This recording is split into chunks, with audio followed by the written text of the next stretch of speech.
안녕하세요. 족부정형과 전문의 김주홈이 들려드리는 발에 관한 톡톡 시간입니다. 네, 오늘의 주제는요. 발목의 개방성 골절의 수술적 치료에 대해서 말씀드리려고 합니다. 먼저 발목의 개방성 골절, 이게 뭔지 말씀을 드릴게요. 개방성 골절이라고 하는 거는 골절된 골절편이 공기에 노출된 골절 상태를 이야기를 합니다.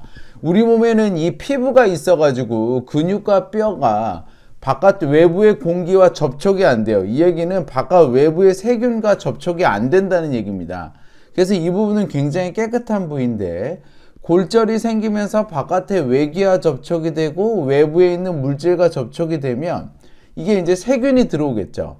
그리고 그 상처가 낫기도 어렵고, 그래서 이 개방성 골절은 우리가 흔히 보는 찢어지지 않은 골절과는 완전히 치료 방식이 달라지게 되는데요. 먼저 이런 개방성 골절이 발생되는 원인을 살펴보면 골절이 되면서 그 뾰족한 부위가 생기잖아요. 예를 들어서 여기 지금 보시면 요 부위에 골절된 요 뾰족한 부위가 생겨서 이게 튀어나오면서 피부를 찢고 나가는 경우가 있고요. 골절 시의 충격으로 피부가 터지는 경우가 있어요. 그러면서 골절이 되면서 그 앞쪽에 있는 피부가 터지는 거죠. 이제 이런 상태인데요. 그래서 이렇게 이제 넓은 부위가 피부가 많이 상한 경우는 대부분 피부가 터진 거, 그리고 작은 핀포인트로 상처가 있으면서 골절 부위에 연결이 된 거는 뾰족한 골절 부위가 피부를 찢고 나오는 거를 이야기를 합니다.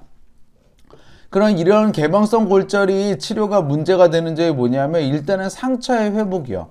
이게 상처가 잘 회복이 안 돼요. 우리가 수술실에서 그냥 이렇게 칼로 자르고 들어간 거랑은 다르게 골절이 되면서 그 골절된 골절편이 안에서 찢고 나오면은 당연히 피부의 그 연부 조직의 손상이 훨씬 더 큰 거고, 두 번째로 바깥에서 상처가 큰 충격이 오면서 피부가 터진 거면 더 큰 문제로 인해서 상처가 더 큰 에너지로 이게 터진 거기 때문에 상처 회복이 잘 안 되는 경우가 많습니다. 그래서 심한 경우에는 여기서 보이시는 것처럼 조직 이식을 통해서 회복이 되는 경우도 있고요. 두 번째는 골절 부위가 원래는 균이 없어야 되잖아요. 근데 여기가 찢어지면서 바깥에 있는 세균이 접촉이 되는 거 아닙니까? 그러면 이게 골절이 붙는 동안에도 그 세균이 나오면서 골수염이 생길 수 있지만 다 붙은 다음에도 그 세균이 거기에 잠복해 있다가 나중에 골수염이 생기는 경우가 많아요. 그래서 초기에 세균을 깨끗이 씻어내고 항생제 치료를 충분히 하는 게 중요합니다. 그래서 추후에 이 환자도 보시면 처음엔 이 뼈는 다 붙었는데 지속적으로 이 골절이 있던 부위가 세균성 골수염이 계속 재발하는 거에 보이고 있는 거거든요. 그래서 이런 거를 방지하기 위해서 초기 치료가 굉장히 중요하다. 그리고 초기 치료가 잘 된 다음에도 지속적으로 몸을 관리하면서 병원을 출시하는 게 중요한 골절이 바로 개방성 골절입니다.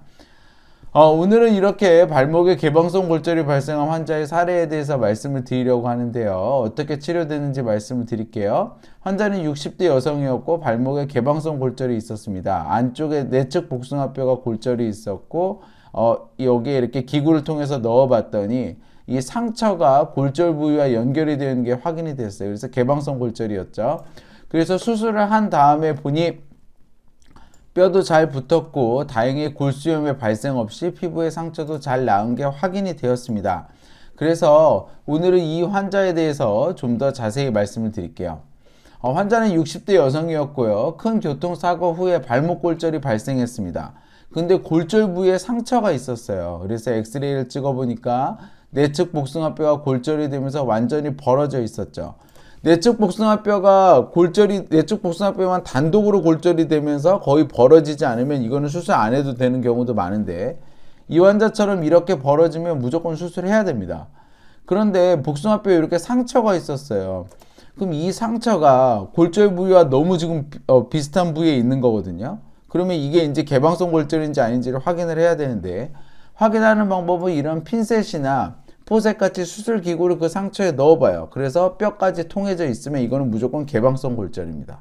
그래서 이 환자도 넣어봤더니 상처는 작았지만 개방성 골절로 진단이 되었어요. 그래서 상처가 골절 부위에 연결이 되어 있어서 개방성 골절로 진단을 했고, 수술이 필요한 상태였죠. 그렇지 않아도 안쪽 복숭아뼈가 이렇게 벌어져 있어서 수술이 필요한데 개방성 골절까지 되어 있으니까 개방성 상처에 세균을 씻어주고 골절 부위를 잘 맞추고 고정하기 위해서 이거는 수술이 필요하니 빨리 수술합시다 라고 이야기를 한 거죠. 그럼 이런 개방성 골절은 우리가 흔하게 보는 피부가 찢어지지 않은 폐쇄성 골절이라고 하거든요.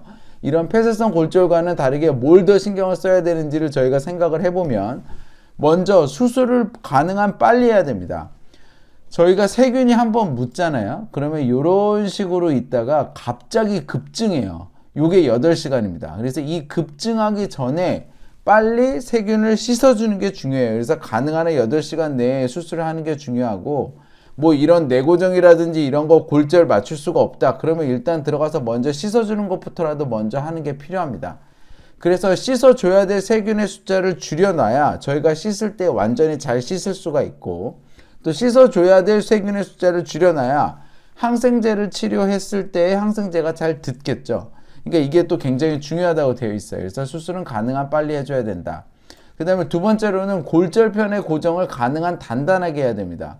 우리가 골절편을 고정을 할 때 사실은 이게 많이 어긋나지 않은 골절이나 주변에 있는 연부 조직이 보존이 잘 되어 있으면 핀만 한두 개 꽂아놔도 많이 흔들리지 않고 잘 붙어요. 근데 이거는 골절편이 나가면서 완전히 그 연부 조직을 다 찢고 나간 거거든요. 그러니까 살이 하나도 이게 유지력이 없어요. 그러니까 그런 살에 우리가 기댈 데가 없으니 골절을 고정을 가능한 한 단단하게 해야 되고요.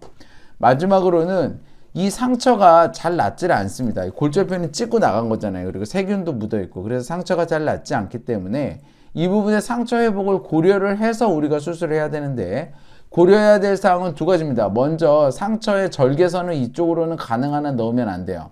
그러면 피부가 죽을 수 있습니다. 두 번째로는 이 내고정물을 넣을 때 이 손상된 상처와 뼈 사이에 가능한 한 내고정물을 넣으면 안 됩니다.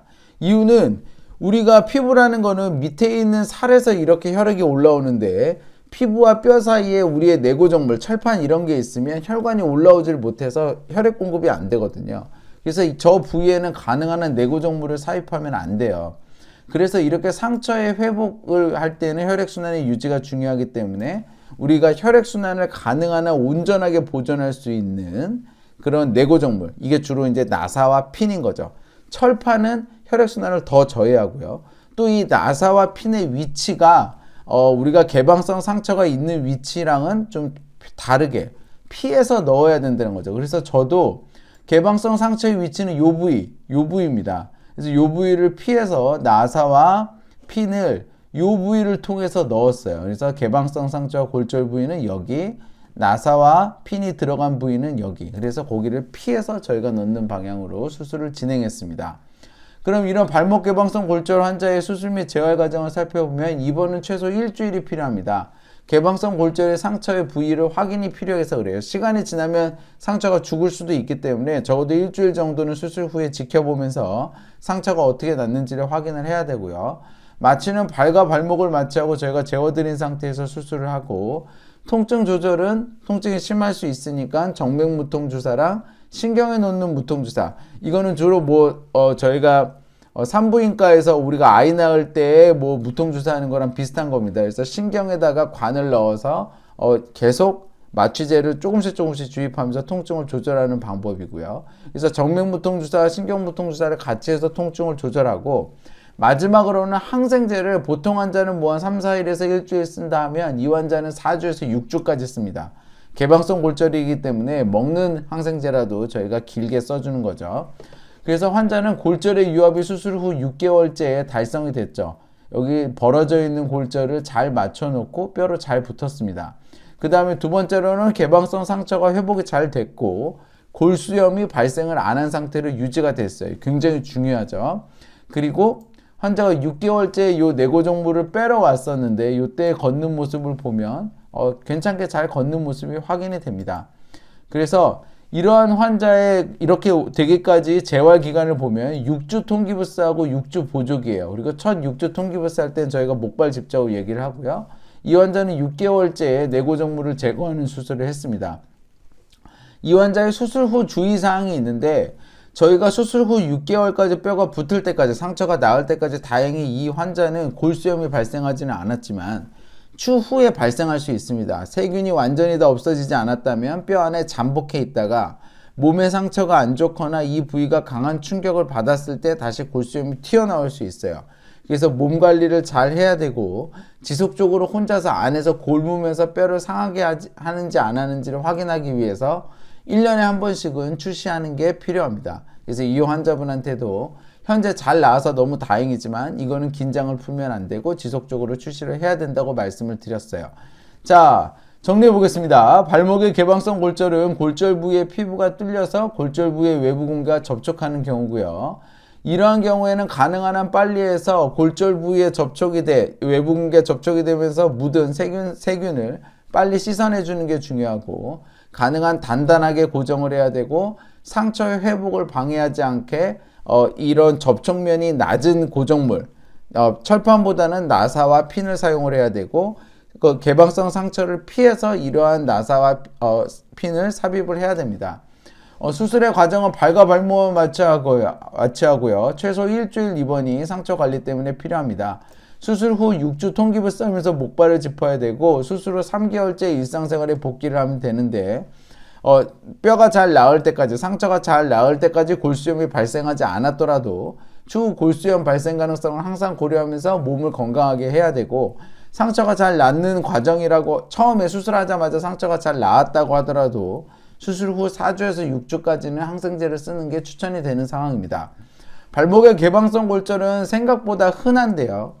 먼저 상처가 있을 때에는 이게 개방성 골절인지 아닌지 확인을 해서 거기에 맞춰서 치료하는 게 제일 중요할 거고, 개방성 골절이라고 하더라도 이 환자처럼 적극적으로 잘 치료하면 건강하게 잘 걸을 수 있습니다. 여러분의 건강한 발걸음 적극적으로 치료하셔서 잘 회복하시기 바랍니다. 건강한 발걸음 행복한 100세 인생 발에 관한 톡톡이 함께합니다. 네, 저는 현재 서울 압구정동의 두발로 병원에서 근무를 하고 있고요. 다수의 TV 프로그램에서 저의 생각을 말씀드린 바 있습니다. 이 영상은 제가 저의 생각과 저의 경험을 환자분에게 직접 전달하고자 제가 직접 제작하였습니다. 네이버 족부김치본 블로그에 오시면 더 많은 정보와 질문이 가능합니다. 경청해 주셔서 감사합니다.